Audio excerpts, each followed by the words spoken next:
References and borrowing. The issue with the tuple code in listing 4-5,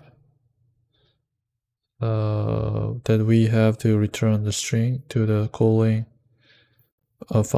function, so we can still use the string after the call to calculate length. Because the string was moved into calculate length. The issue with the tuple code in listing 4-5 is that we have to return the string.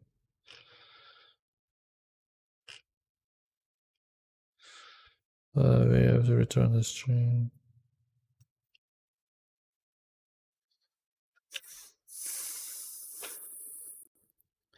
The issue with the tuple code in listing 4-5 is that we have to tuple code.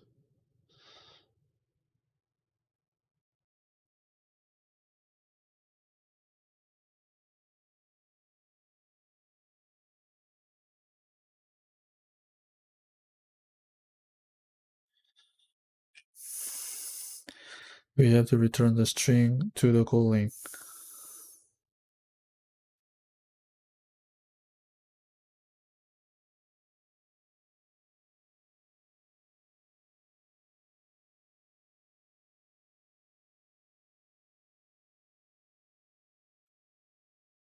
So we can maybe this one. Yes, 4-5.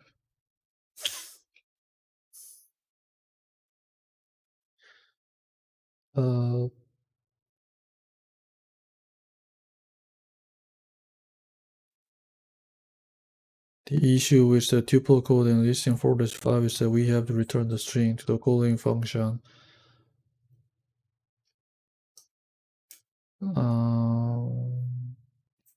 String.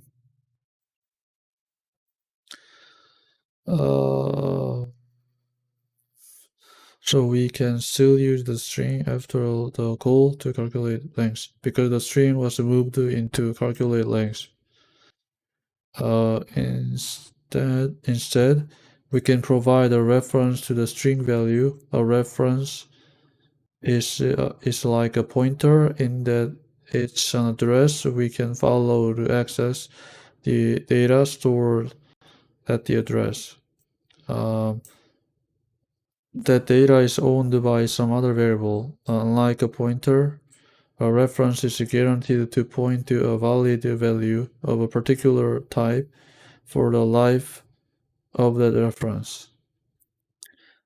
Unlike a pointer, a reference is guaranteed to point to a valid value.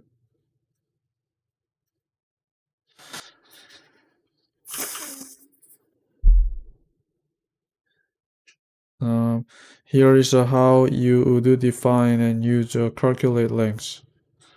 Here is how you would define and use a calculate length function that has a reference to an object as a parameter instead of taking ownership of the value. A function that has a reference to an object as a parameter instead of taking ownership of the value. File name src/main.rs. First, notice that all the tuple code in the variable declaration and the function return value is gone. First, notice that all the tuple code in the variable declaration.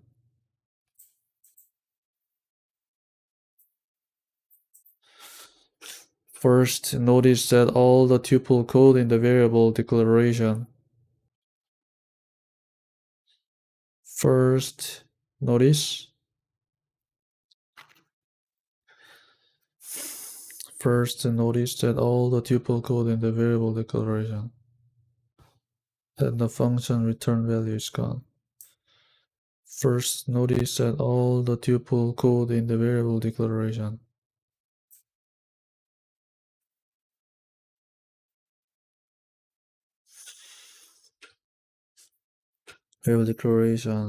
and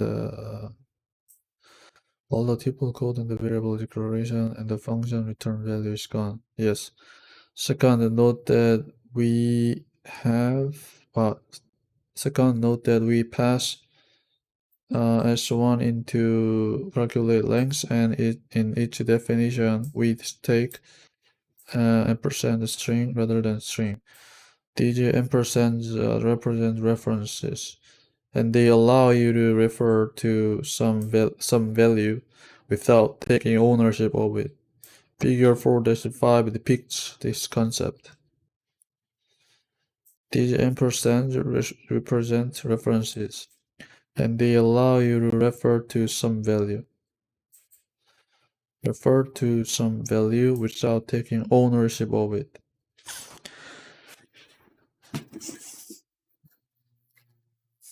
Oh, that's nice.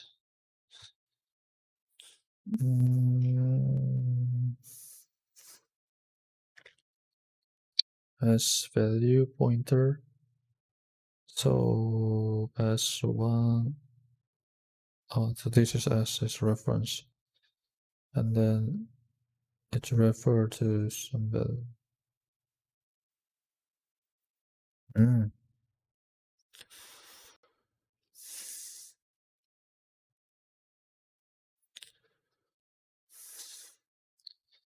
Note the opposite of referencing by using ampersand is a dereferencing. The opposite of referencing by using ampersand is a dereferencing.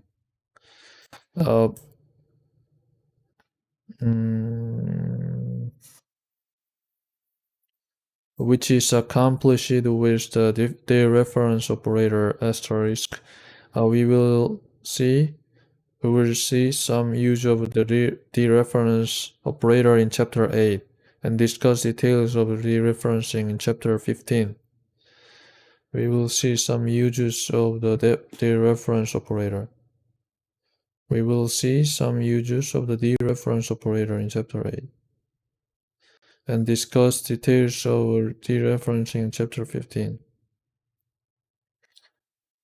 Let's take a closer look at the function call here. String from yellow. Calculate length.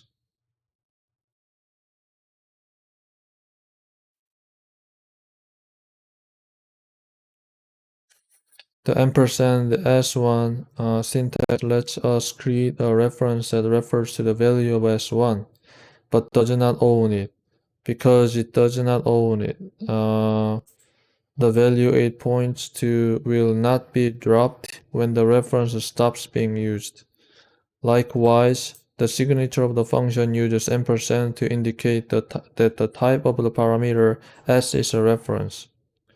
Let's add some explanatory annotations. S is a reference to a string. Here, S goes out of scope, but because it does not have ownership of what it refers to, it is not dropped. Makes sense. Okay. The scope in which the variable S is valid, the same as any function parameter's scope. The scope in which the variable S is valid. The scope in which variable S is valid.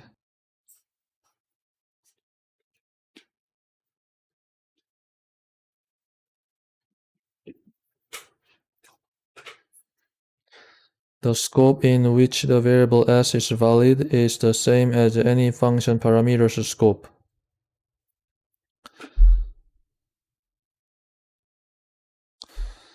The scope in which the variable S is valid. The scope in which the variable S is valid. The scope in which the variable S is valid. The scope in which the variable S is valid. The scope in which the variable S. Okay. The scope in which the variable S is valid.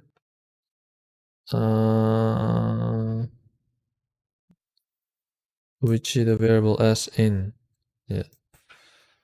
The scope in which The variable s is valid is the same as any function parameter's scope, but the value pointed to by the value pointed to by the reference is not dropped when s stops being used because s doesn't have ownership.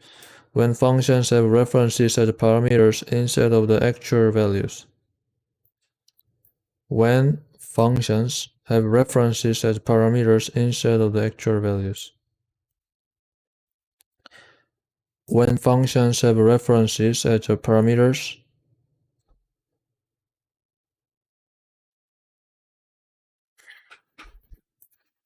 when functions have references as parameters. Let's see. When functions have references as parameters instead of the actual values. When functions have references, as parameters instead of the actual values, we won't need to return the values in order to give back ownership. We won't need to return the values in order to give back ownership. Makes sense? Because we never had ownership. We call the action of creating a reference borrowing. Okay. As in real life, if a person owns something, you can borrow it from them. Yeah, makes sense.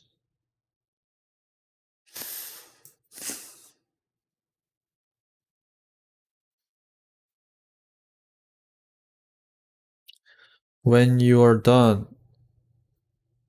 you have to give it back. You don't own it.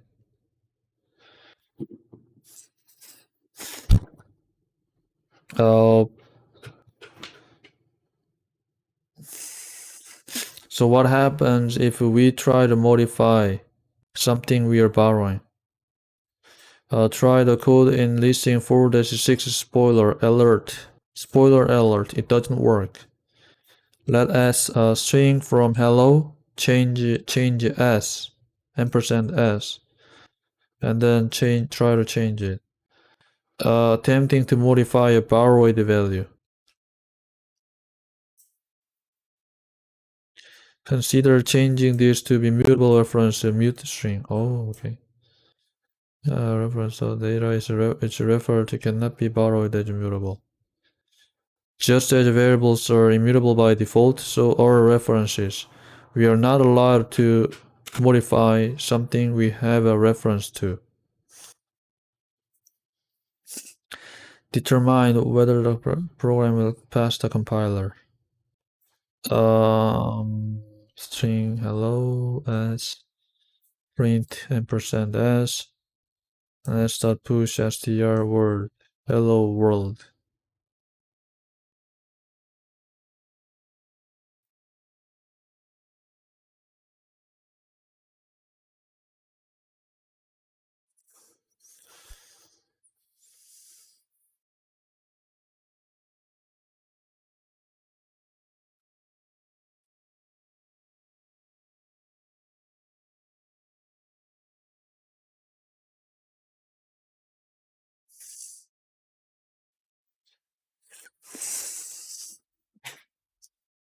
Determine whether the program will pass the compile. Oh, okay, wait a second.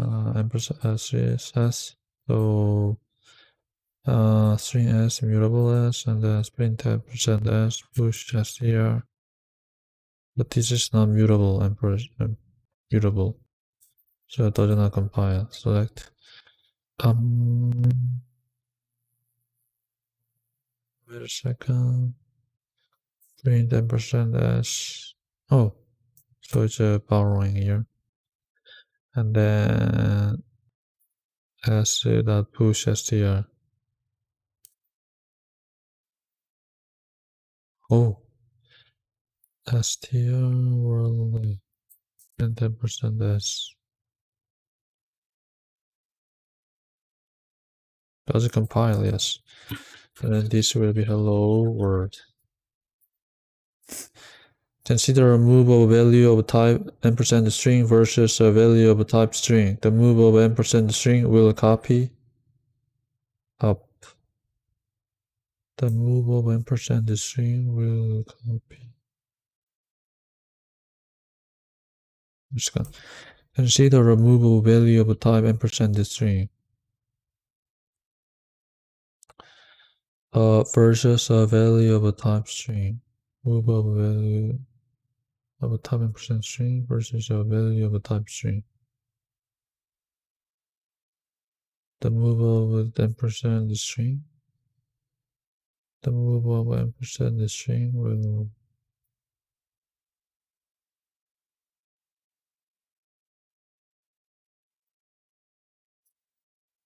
pure bytes. Ah, shit.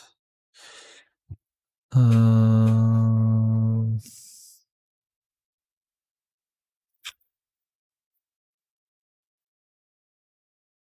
what?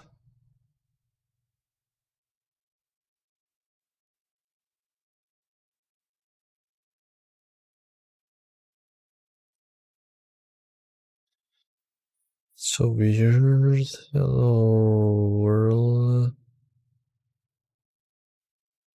What?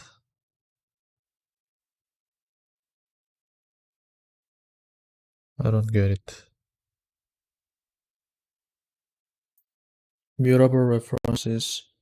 We can fix the code from listing 4-6 to allow us. We can fix the code from listing 4-6 to allow us to modify a borrowed value with just a few small tweaks that use instead a mutable reference. Mm,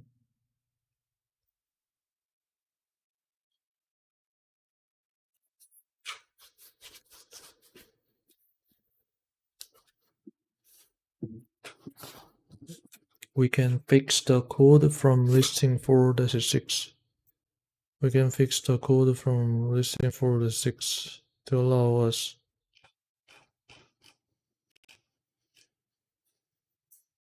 Mm,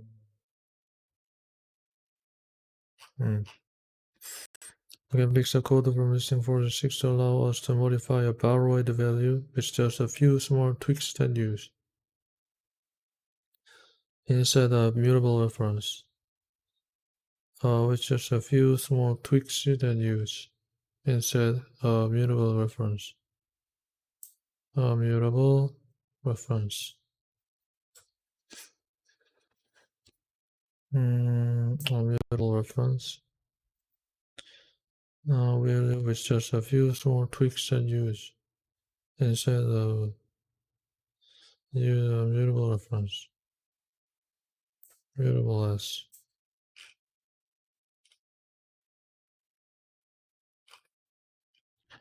First, we change s to be mute. Then we create a mutable reference with a mute s, where we call the change function.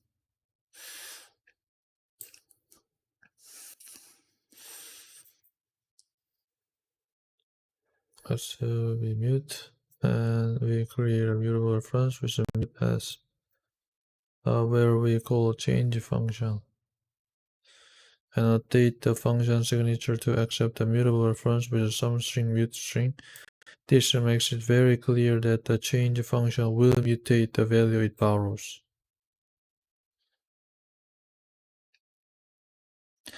Mutable references have one big restriction. If you have a mutable reference to a value, you can have no other references to that value. This code that attempts to create two mutable references to S will fail.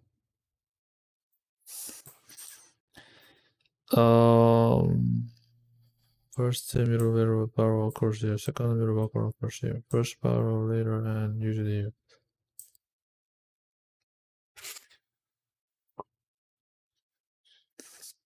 This error says that this code is invalid because we cannot borrow S as mutable more than once at a time. The first mutable borrow is in R1 and must last until it's used in the println macro.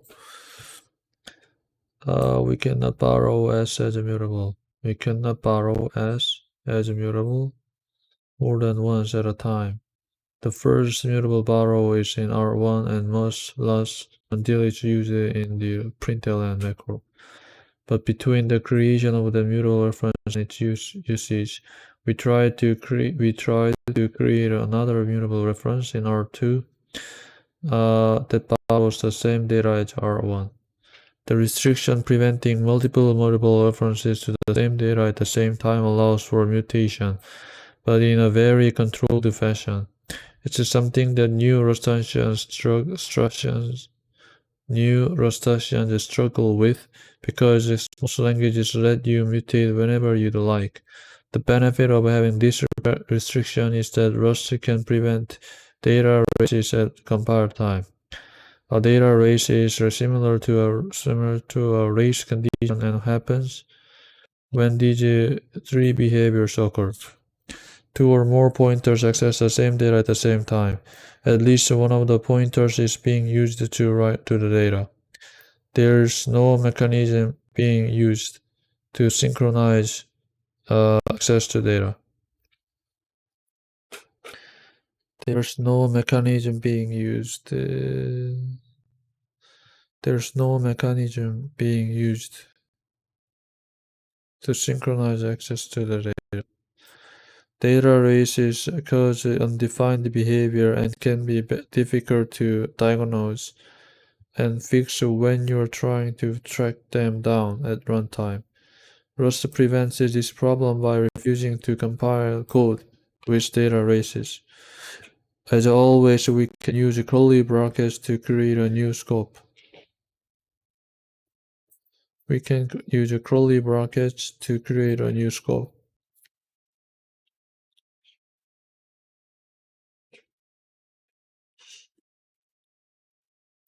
We can use curly brackets to create a new scope, allowing for multiple mutable references, just not simultaneous ones. R1 goes out of scope here, so we can make a new reference with no problems. Rust enforces a similar rule. Wait a second. As always, we can use curly brackets to create a new scope, allowing for multiple mutable references, just not simultaneous ones. R1 goes out of scope here, so we can make a new reference with no problems.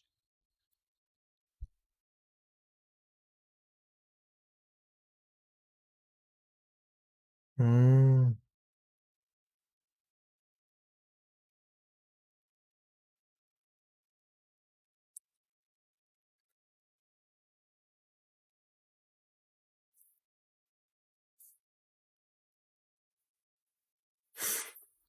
Mm.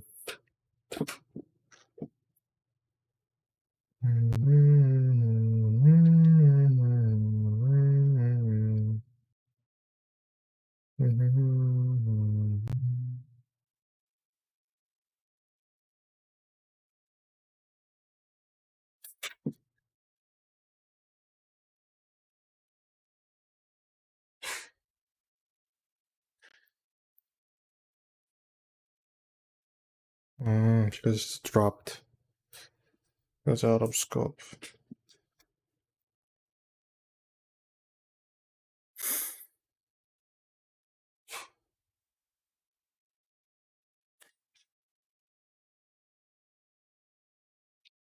Rust enforces a similar rule for combining mutable and immutable references. This code results in an error.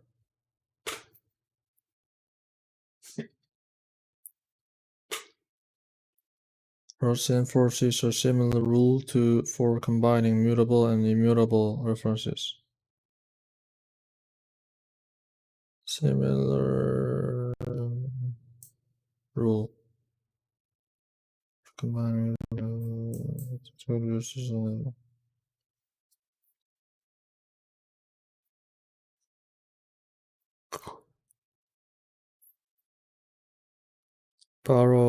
borrow occurs here.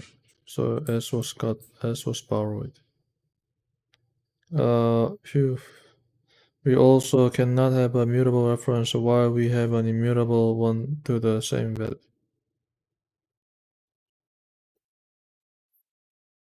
Mm,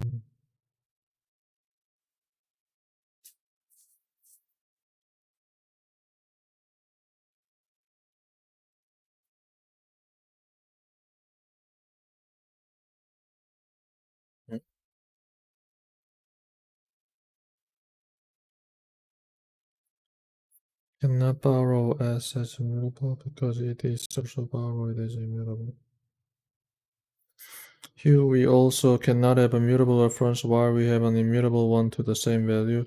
Users of an immutable reference don't expect the value to suddenly change out from under them. However, multiple immutable references are allowed because no one who is just reading the data has the ability to affect anyone else's reading of the data.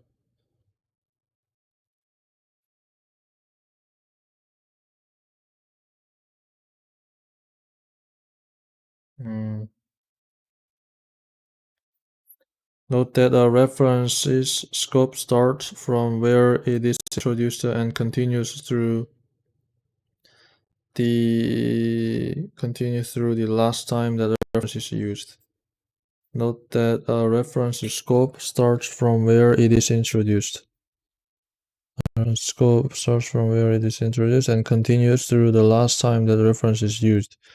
For instance, this code will compile because the last usage of the immutable references.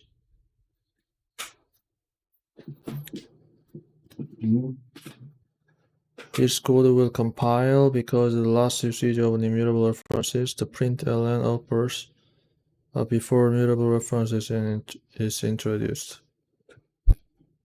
S1 is an immutable variable, immutable reference.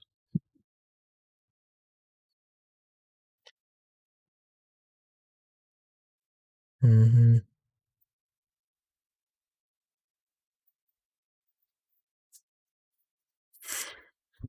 Mm.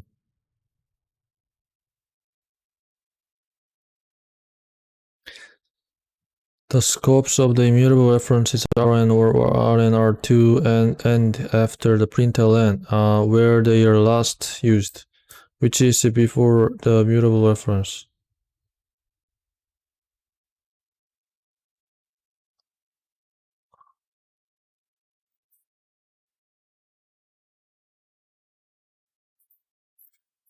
Mm.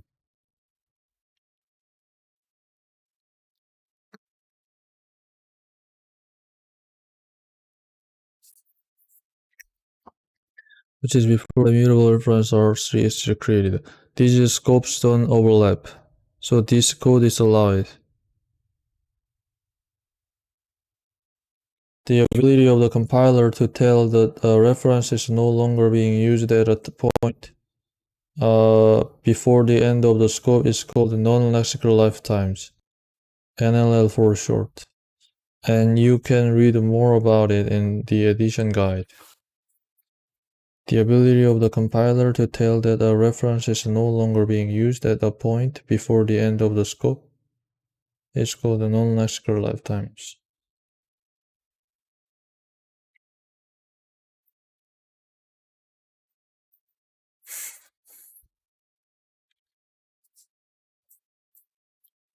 Even though borrowing errors may be frustrating at times, remember that it's the Rust compiler pointing out a potential bug early at compile time rather than at runtime, and showing you exactly where the problem is. Then you don't have to track down why your data isn't what you thought it was. Determine whether the program will pass the compiler. Mutable, and then and then it's a mutable reference. It's a mutable reference. So you're and dereferencing.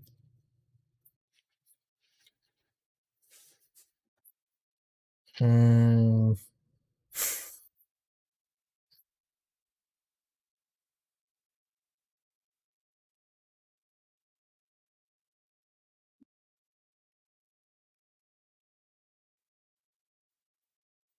does it compile? E2. 2, 1.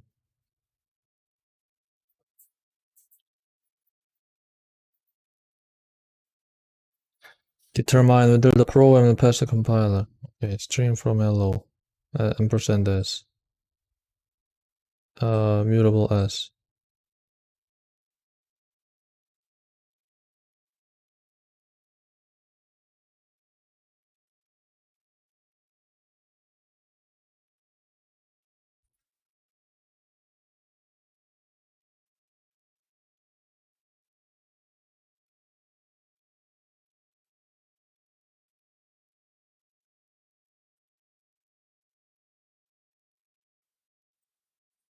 Ampersand s.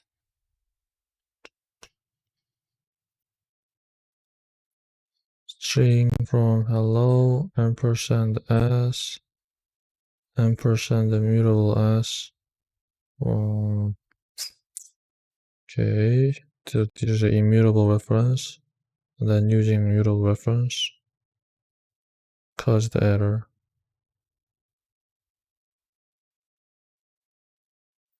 Does not compile. The error occurs here. 4. Let's go. Damn.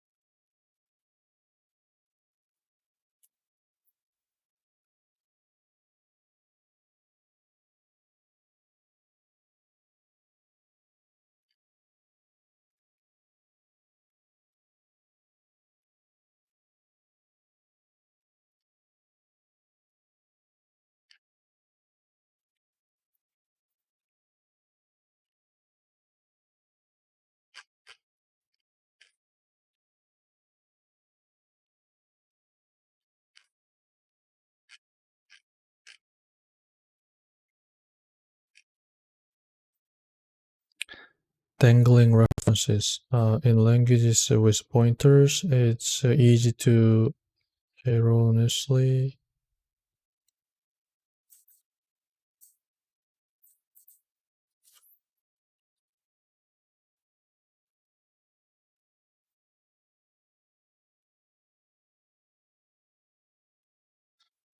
in languages with pointers, it's easy to erroneously create a dangling pointer, a pointer that references a location in memory that may have been given to someone else by freeing some memory while preserving a pointer to that memory. In Rust, by contrast, the compiler guarantees that references will never be dangling references. If you have a reference to some data, the compiler will ensure that the data will not go out of scope before the reference to the data goes. If you have a reference to some data,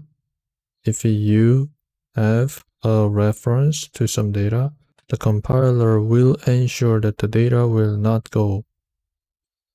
If you have a reference to some data, the compiler will ensure that the data will not go out of scope before the reference to the data does.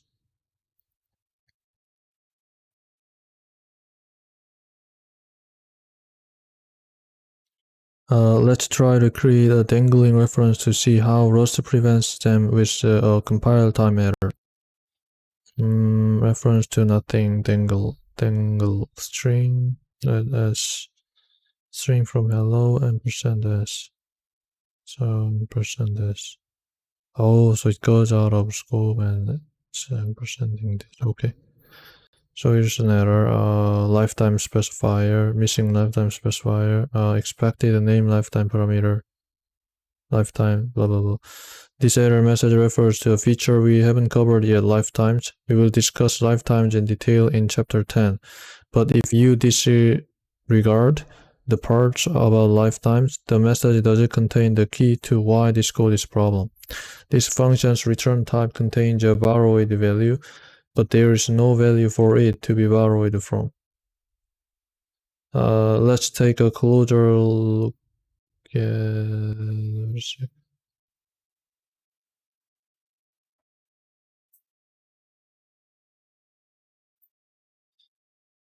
Let's take a closer look at exactly what's happening at each stage of our Dangled code. Dangled returns a reference to a string.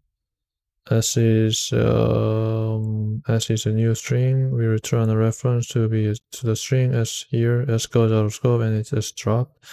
Its memory goes away. Dangled. And it's dropped. Its memory goes away because S is created. Because S is created inside the Dangled. When the code of Dangled is finished, S will be deallocated. But we tried to return a reference to it. That means this reference would be pointing to an invalid string. That's no good. Rust won't let us do this. The solution here is to return the string directly. The solution here is to return the string directly. Oh, makes sense. Yep. This works without any problems. Ownership is moved out and nothing is deallocated. The rules of references. Let's recap what we've discussed about references. At any given time, you can have either own one mutable reference or any number of immutable references. References must always be valid. Next, we will look at different kind of reference slices.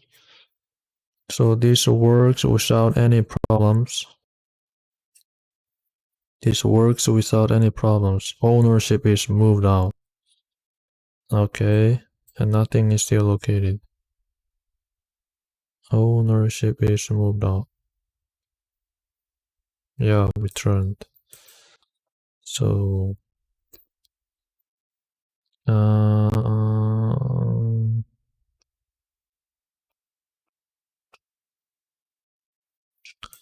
rules of reference. Let's recap what we've discussed about references. At any given time, you can have either one immutable reference or any number of immutable references. At any given time, you can have either one mutable reference. At any given time, you can have either one mutable reference or any number of immutable references. References must always be valid. Next, we will look at. Makes sense. The slice type.